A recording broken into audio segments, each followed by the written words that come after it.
Welcome to part 3 of my accordion rescue project, where with all the skill and craftsmanship of an impatient rhinoceros, I ham-fistedly attempt to repair this ruined accordion. It's been going well so far, but there's more work to be done. Just like downtown Sacramento, California's once vibrant nightlife scene, this accordion is slowly coming back to life. But unlike downtown Sacramento's nightlife scene, this accordion is peppered with holes that hungry bugs made, and it won't work properly until they're plugged up. It's also missing 12 keys, 4 pins, and 2 shoulder straps. It needs all of those things before it can make music again, as well as a significant investment from the community and a fundamental cultural shift in the way people interface with it. Sorry. That's what downtown Sacramento needs. For now, let's just focus on fixing the accordion. First things first. I want to make the bellows more airtight, and I want a way to quantify any improvements to the airtightness that I do make. I don't have an easy way to measure the pressure generated when I squeeze the bellows, but I can indirectly measure it by doing this. Release. The longer it takes to fall, the better the seal on the bellows is. Right now we're averaging about 1.5–2 seconds. Pretty impressive, right? Well, by contrast, a healthy bellows looks something like this. I'll speed it up a little bit for you here. Here they are side by side. And here they are in black and white. Here they are compared with a banana. And here's a video of the rhinoceros, the accordion, and a banana lighting the beam at a Sacramento Kings game. So at least we can say that there's a lot of room for improvement. Likely the best course of action for this accordion is just to replace the bellows with a new one, but today I'm going to see what it takes to patch it up. Starting out, it's really easy to find the leaks. You can see them, feel them, and hear them. But as I patch up the bigger holes, it'll get a bit more difficult. There are probably pin-sized holes all over the accordion, and I'll start to get diminishing returns. But making marginal improvements is still a novel sensation on this project. Considering how damaged this accordion was, most of my repairs have been hugely impactful. Miracles from a benevolent God. I could stand to be humbled by the accordion. Let's see how I handle patching the bellows. So as far as bellows holes go, we've got a hole where there are 4 pins missing. We've got a hole, you can kind of see here, it's got that kind of movement where there's not a pin there. As well, inside there, there's a little foam stripping that is not sealing. So we're probably gonna replace that. There's holes in all these little leather corners. The corner right there, you can kind of see the fabric and leather has worn away, so there's probably air getting through there. We'll try patching all of those, and then we'll compare how much the accordion's able to, like what its drop time is, and see how much we're able to improve it.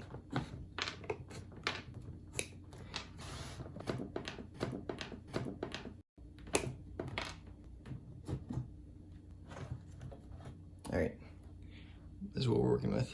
Take a look here. You can kind of peel back some of this fabric, and you get to see what the shape of that piece of leather is. So whatever we put in there, it's got to be able to be mobile. All those holes in that one. That to me looks like bug damage, right? Like something ate those holes personally, I think. The inside, it's a very thin little fabric. So I bought this leather from a local fabric store. It was a scrap. I just paid $1 for it, I think. There's plenty of it, but I think it might be a little bit too thick. I don't know if you can see. It's about a couple of millimeters.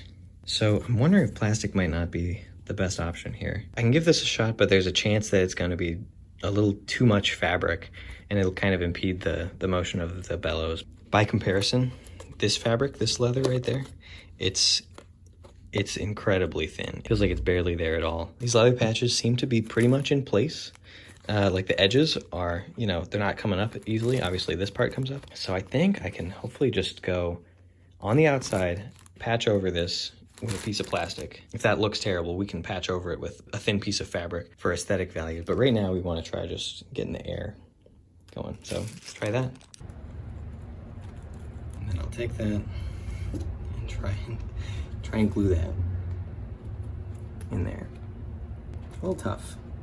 I had a hard time filming this process. It's difficult to get a camera into the corners, plus I really need both of my hands in there to hold the bellows open. I'll try to paint a picture with my words instead.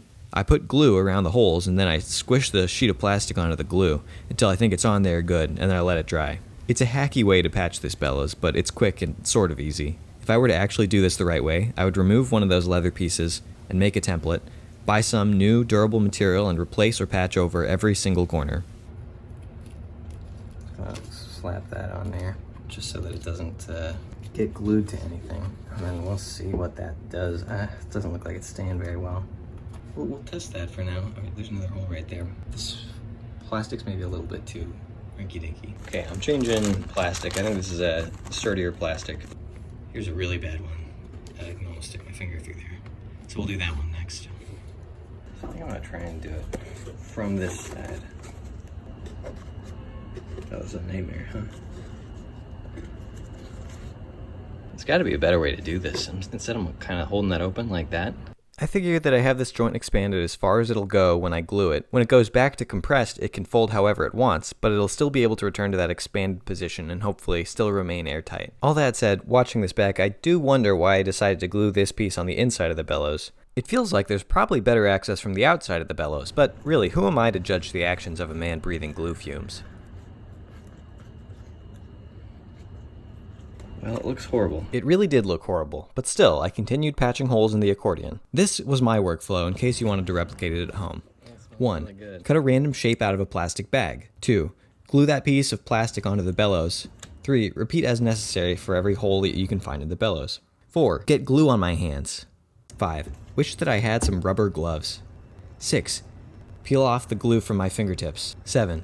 Sigh and continue gluing random pieces of plastic onto the bellows. Eventually, though, I did get to a point where I felt I had made a sizable dent in the patching work.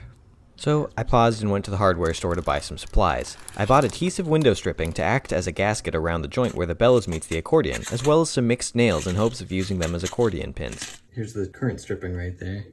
Now we're gonna pull it off and replace it.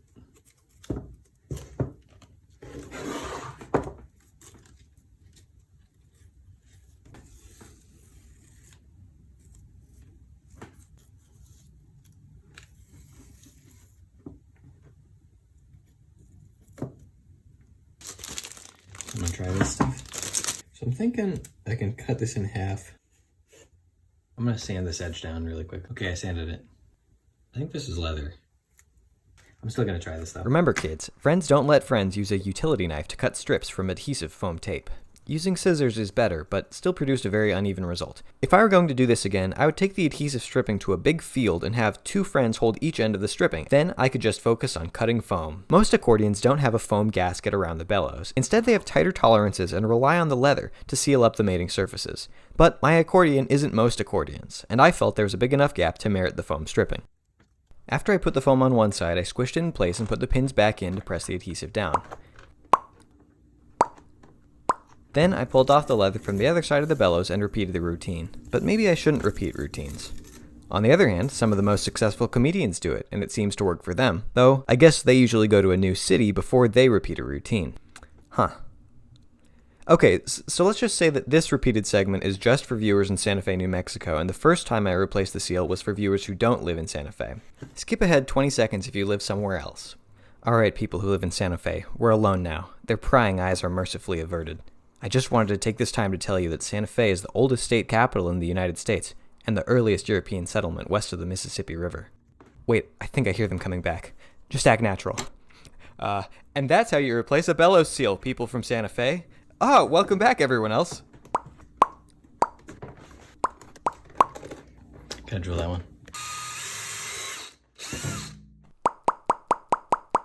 It was time to put my bellows test to the test and see if my patches had made any difference to the health of the bellows. Wow, that's a lot slower. They definitely did, but it's not perfect yet. 3, 4, 5. Oh, that's pretty cool. I might have been counting a bit fast, but that's really progress. I more than doubled the amount of time the bellows takes to open. It's an occasion to celebrate, but there are other pressing issues at hand. Namely, The accordion needs some straps. You've seen it with straps on before. That's because I was borrowing it from, let's say, this accordion. But I've got too many old accordions, and all of their straps end up breaking, so I just need to make a strap that's just for this accordion. So I think I'm gonna do that by taking apart this old backpack that I have. I did a little bit of a repair here. It's nice to just have this built-in padding so that I don't have to like sew any padding on. I'll just use that. I'll probably have to lengthen it up a little bit to make it accordion length strap, but it's a good starting point. seam ripping can be tedious and difficult, and this stitch was particularly time intensive. I wish I could fill this time with a sewing joke, but it would probably be unseemly, so I won't. Instead, I'll hem and haw trying to piece together a coherent narrative thread. Hopefully, you enjoyed watching my hand bobbing around.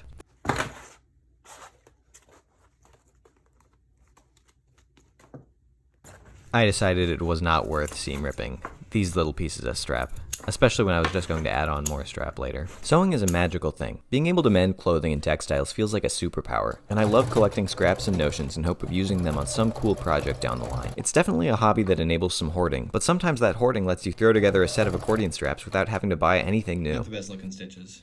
This is the one I'm modeling it after. I think it's a good length. So I'm gonna try and get this lined up there. Sew that down. Have this ultimately line up down there. So I'm gonna have to add some additional strap onto the end there.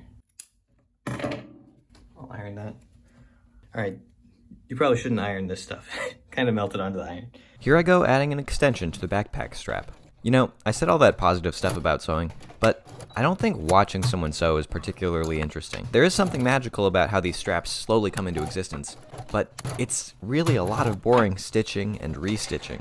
They should introduce a sewing machine that's more exciting, maybe one that shoots flames and plays some dramatic background music. Sewing. Seam allowance. Buttonhole. So next up, I'm gonna try and take these off one at a time. Now we're gonna go sew those pieces onto this. There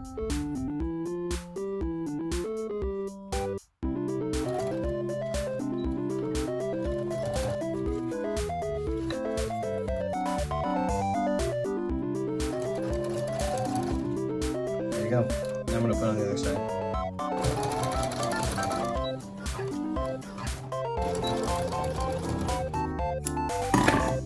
Make sure that this is lined up here. We sewed one of them on, we want to make sure we sew the other one on okay.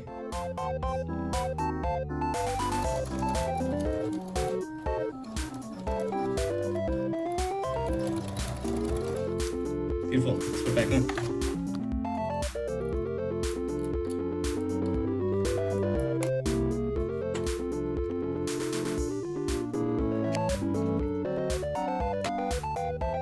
Test that out. Okay, that's not bad at all.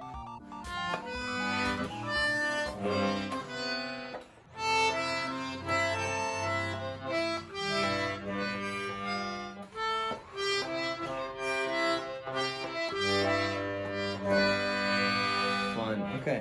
I don't know what that noise is, but cool. That's straps for you. You can see any of that, but just kind of permanently affixed right there. Looks great. Yeah, I think this button right here, which is like the vent button that lets air go through. I feel like it might be stuck open, which is kind of odd because I was feeling a lot of air just coming out from the back panel when I wasn't pressing anything, as opposed to now when I'm feeling nothing. So there's a hole right here, making a lot of noise. That looks like a bug ate through there. Bugs just are putting holes in this thing. One thing I wonder is if holes in different locations on the bellows siphon pressure away from different notes, depending on where they are. Like if there's a big hole located right by the deeper reed notes, will it make those specific notes more starved for airflow, and therefore harder to play compared to other notes? Let me know if you know the answer. Sorry, I'm feeling for air holes here. Aside from that, you know, I'm getting a lot less air on me than I usually do. It's time for some table saw content. A table saw is a kind of table, but instead of you eating on it, it eats you. Specifically, they like to eat fingers, delicious baggy sleeves, and long hair. Thankfully, my hair is short right now, so I'm not worried about it getting caught in the table saw. Unfortunately, I do have an appetizing amount of fingers, and the more fingers you have, the more statistically likely you are to lose them. That's why I keep my fingers bland and unseasoned, so that the table saws don't want to sample them. It's a safety thing. Anyway, this was the best way I could think of to make replacement keys. They're quite thin, and I luckily had a scrap piece of wood that was a pretty close match, so I just cut them out. There are probably 1,000 better ways to do this, but just let me know 100 of the better ways in the comments. So we're gonna test out these, just see how they look. I'm gonna shape them a little bit more to get them, you know, more to fit this kind of profile. But if it doesn't like really make that much of a difference, I'm not gonna bother with it. This used to be a tongue and groove kind of planking, so we can probably, I was thinking about using a chisel, but those just really break off, so, ooh, Kind of broke off a little bit more. That's another thing that'll probably happen. It's kind of flimsy stuff. It's not the best material. I'm just looking for something that'll allow me to press the buttons. I sanded and roughly shaped all of the keys using this sandpaper. It took a while and I cut out most of it because, quite frankly, I think the noise is a little bit irritating. But if there's a lot of groundswell and people want me to release the extended sanding footage cut, who knows, maybe we can make it happen. Until then, it'll just sit in my archives, rotting away. So now I'm just testing these, seeing how I think they'll go in place. This is one of the good old ones. And this is one of the replacement ones. And it seems like it's doing okay there. We may have to cut off some of the tips here because they sort of, some of them probably interfere with, kind of bumps up into that rod right there. They seem pretty playable. Some of them have a little curve to them also, quite a little bow to it. You can see some of them are a little bit bigger than others. Quite the difference though. Still, I think I'm gonna glue them in place, not permanently, but just with our good friend, the hot glue gun. Test each of them before I start gluing them. So I'll press and see if it's going okay. I'm gonna get it as close to the edge as I can without them jamming like that. Then I'll just pop them on real quick. Then I can test it out, see if things are working. A blob there.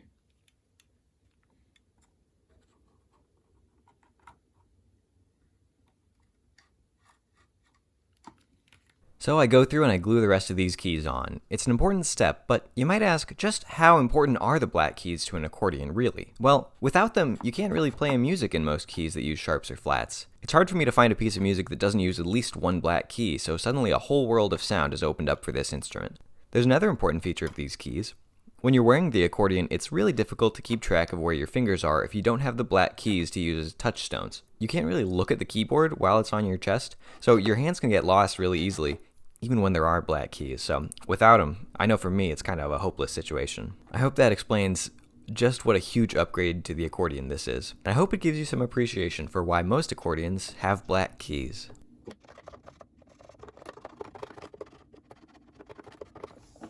Homemade straps, homemade keys.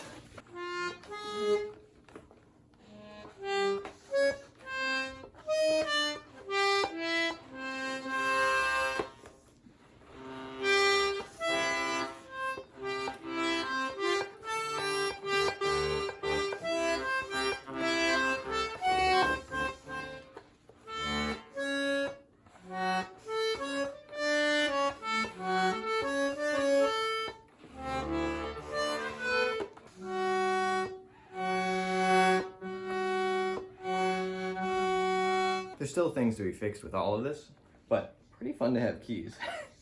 Like all the keys.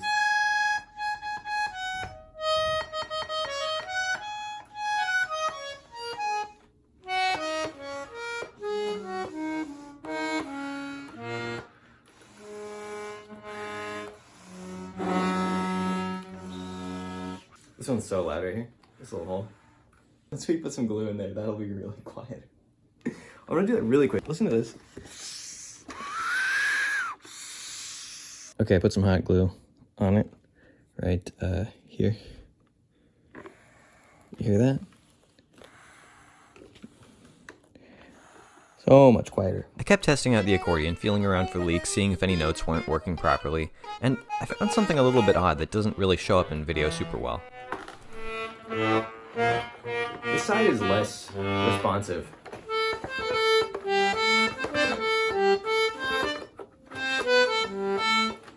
I don't know why it's so much less responsive. It's odd. I thought about this symptom for a while, and I had a bit of an epiphany. Maybe the reed block just wasn't pressed down hard enough. That could explain why there was a bit of reluctance on the bass side. So I popped it open and found that the thing responsible for holding the reed block tight to the leather was quite loose. So when I started to play a bass note, it would go around the entire reed block here instead of passing through the reeds. As usual for this accordion, corrosion and failing glue was the culprit. I scraped away the accumulated corrosion, sanded the wood surface, and screwed it back together, but it was still a little loose. So I decided instead of taking it apart, I just glued a little strip of wood onto the reed block to make it a tighter fit, put it all back together, and lo and behold... My initial instinct, though, is that sounds a lot more responsive. It feels a lot more responsive, rather.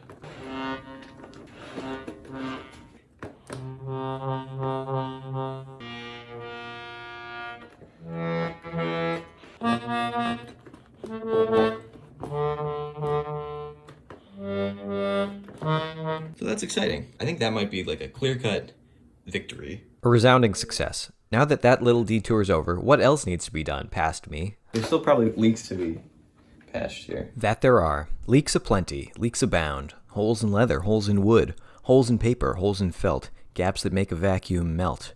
Missing bolts in metal plates, wandering wood into unglued grates. Leaks in every cranny's nook, leaky as a bookworm's book. Things grow quiet as they're plugged, glue caressed in leather's creases, one by each the wheezing ceases. Slow and slower falls the bellows, breaths less shallow, growing eager. The perforations mend and then a bellows laugh grows deeper.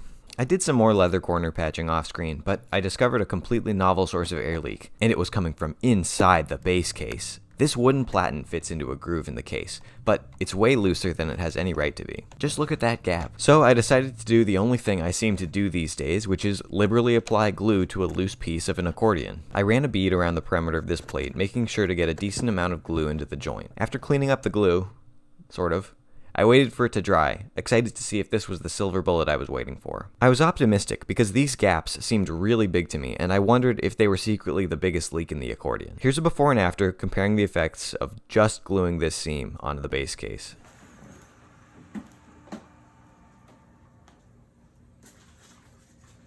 That's feeling better. Didn't seem to make a lot of difference, did it? I tested it again, and it looks like it's maybe a 1 or 2 second improvement.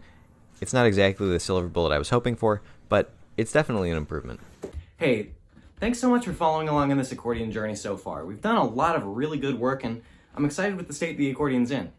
I guess that just means the next step is to watch me test it out. So, we'll cut to me playing a little bit of accordion in the park.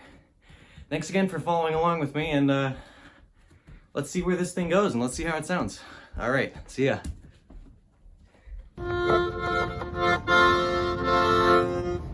This is a selection from Civic Reform March by Cecil Burkett.